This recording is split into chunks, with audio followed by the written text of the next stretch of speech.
Hey guys, Terronicle here, and welcome back to another video. And today, we're going to be going into what made Legends of Metri Nui work as a BIONICLE movie, and what made Legend Reborn fail. Ah! Where the shit am I? What the... Zerec? What the hell are you doing here? Golden Zeries yeeted me out of my universe because I forgot to buy Maniamac a birthday present. It was total bullshit. Oh, come on. Really? You're putting in fucking sensors? Hey man, I don't want to get demonetized. Buddy, you're not even getting monetized in the first place. Oh.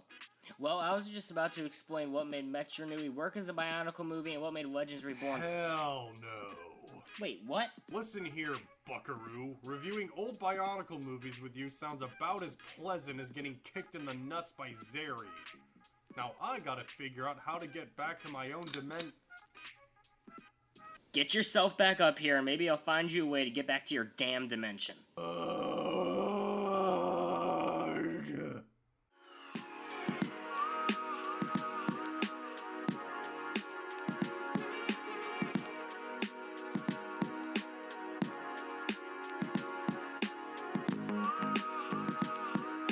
Alrighty, so how we'll be doing this review is by comparing the movies in 4 different categories and assigning points to whichever movie does it better.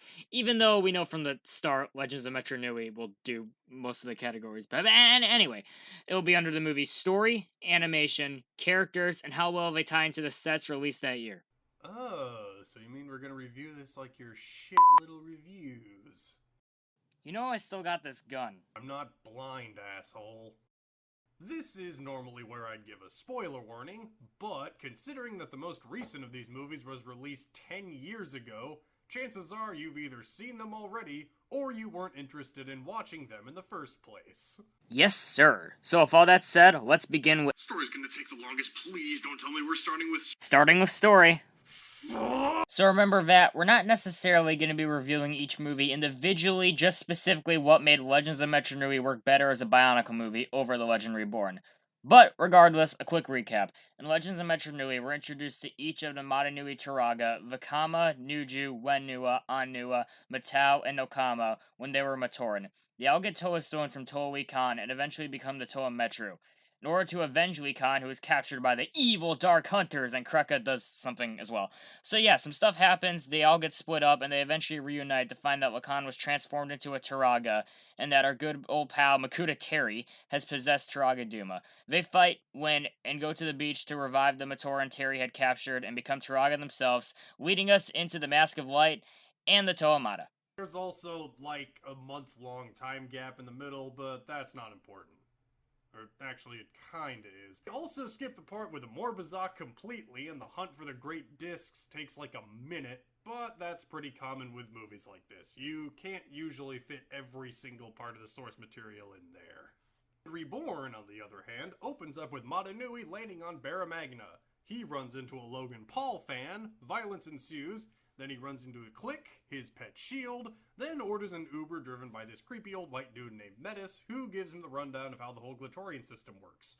It's basically WWE, except it isn't fake, and all of the fighters are robots.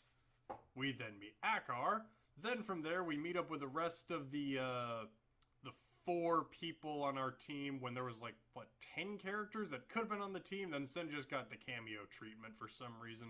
I said recap the movies LJ style, not point out every problem with it along the way. If I were to only talk about the things this movie did well, the review would be 12 seconds long.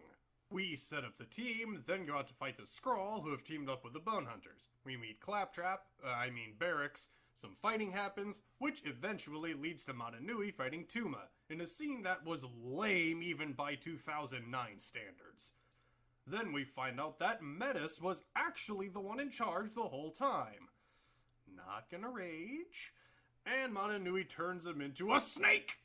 And we're told that the legend isn't over. And we all know what happened to that. Alright, so both these movies actually had a pretty similar thing that they had to accomplish with their stories, which was introduce us to these new characters and settings outside the previously established ones in the BIONICLE universe. With all that in mind, the point's definitely going to have to go to Legend of Metri Nui, mainly because we really get a great grasp of the new setting of Metro Nui in this movie, not to mention the story of overthrowing the tyrannical rule of Terry and finding Lacan is definitely more interesting and compelling than stopping the scrawl. Oh no. A lot of the stuff with Mod and Nui in a car in Legend Reborn is pretty great. They have some really nice chemistry, and it is pretty interesting hearing Mod and Nui talk about everything that went down on Aqua Magna. But overall, this point is going to go to Legends of Metro Nui. And I already got a bit ahead of myself talking about Mod and Nui in a car, so next up we have the characters. Alright, long story short, the Legend Reborn's characters suck big, slimy, rock-she Zerec, look, I don't care that you're swearing because of the censors, but still, watch your damn language. You're the one who wanted me to do this review, now let me do it my way! Sorry, where was I? Right, how terrible the characters are. The Legend Reborn has Michael Dorn, D. Bradley Baker, and Marla Sokolov in it. The characters have no right to be as bad as they are. Mata Nui sounds like he's half asleep for most of the movie. Arrogance can topple giants. Kina's voice makes me want to fill my ears with molten lead. And D. Bradley Baker's talents are wasted on the goddamn scrawl. Okay, so now that Zerec's given his, input, I'll give mine. So Legends of Metro Nui definitely has superior characters as opposed to Legend Reborn. However, I feel like the Legend Reborn characters could have been a lot worse. They chose to focus on a smaller cast, and while there was probably some reason involving laziness on why this is, it does let us see more of our main characters. Despite them being cliches, there's actually some pretty decent chemistry between our main characters, like I mentioned before. So while they are all bland with some goddamn infuriating voice acting, they are okay. Legends of Metro Nui, on the other hand, does give us some pretty decent characters. All the Toa Metru are set up in the beginning as Matoran, so we're able to get a pretty good feel of what their characters are. Another problem with Reborn is that they introduce the characters slowly throughout the film, so we just generally don't get to see much of them, and in result, not know too much about them. But all the Toa Metru have great characters that we get to see evolve throughout the film. By a pretty wide margin, Vakama gets the most character development in Metro Nui. And showing him overcoming his insecurities in the face of adversity and temptation from Terry is one of the best and most realistic character arcs in all of Bionicle. It's such a great character arc that it may or may not be getting retold in Time Undone. What? Shh! Don't tell Maniamac I said that! We're under explicit orders to keep Time Undone stuff secret. I've already said too much. Okay then. Point to Legend of Metro Nui. Alright, so next up we have animation. This section's gonna be pretty quick, and actually a pretty close call. A big problem with the Bionicle movies is that half the time the characters don't actually look like, well, Bionicles. However, out of all 4 movies, Legend Reborn's characters actually look the most like the toys they're based on. Other than this weird decision to have all of their helmets flip up and reveal their mouths, while the other Bionicle movies just had their mouths be a part of their masks, and this weird spinning effect wherever there would be pins on the sets, the Legend Reborn's character design was definitely an improvement over the other 3 movies. Another reason is that Legends of Metro Nui follows the trend of the earlier Bionicle movies, where the characters are extremely stylized, to the point where they almost lose the whole Bionicle feel. So if all this taken into account, I definitely think that Legend Reborn wins the point in this category. Unfortunately, the character design is pretty much the only thing about the Legend Reborn that isn't complete ass. Yeah, still, point to Legend Reborn. Alright, so finally we have the set tie-ins. So as you all know, Bionicle is a toy line first and a multimedia franchise second. Rather than the toys being based off characters in a pre-existing movie, both of these movies were basically just glorified toy ads. But were they good ads? How well did they incorporate the toys into their overall production? Well, Metro Nui, in my opinion, gave all the sets exactly the amount of screen time they deserve. The Toa takes center stage, with Vakama, Nokama, and Metal being the main focus, probably due to red, blue, and green sets selling the best. But we also get to spend a good amount of time with Wenua, Anua, and Nuju as well.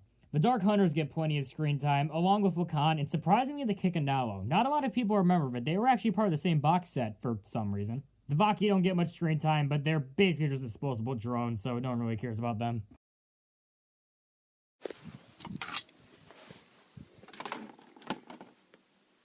The Legend Reborn also does a decent job of incorporating the sets.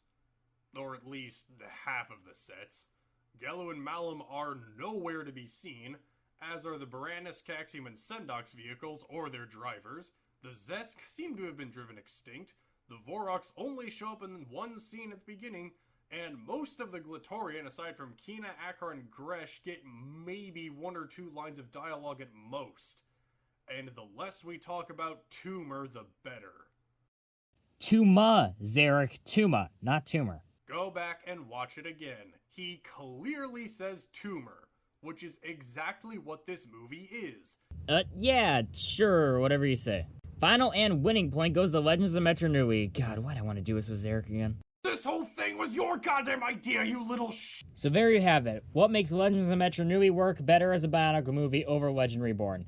And in the end, I'm very happy that all 4 of the Bionicle movies exist, even Legend Reborn. Any representation of Bionicle outside of the toys is good in my books. The comics and movies really lets us see the scope and vastness of the amazing universe that was created through Bionicle. So, while Legend Reborn is definitely the worst of the 4 movies, I'm glad it exists. And I think it's safe to say that there's definitely worse LEGO media out there.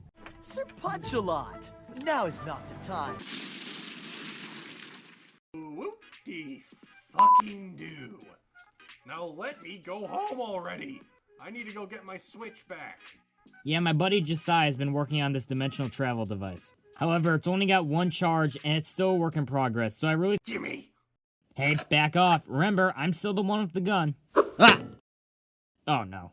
Your channel's never gonna get monetized if they show what I'm about to do to you. Ah! Come here!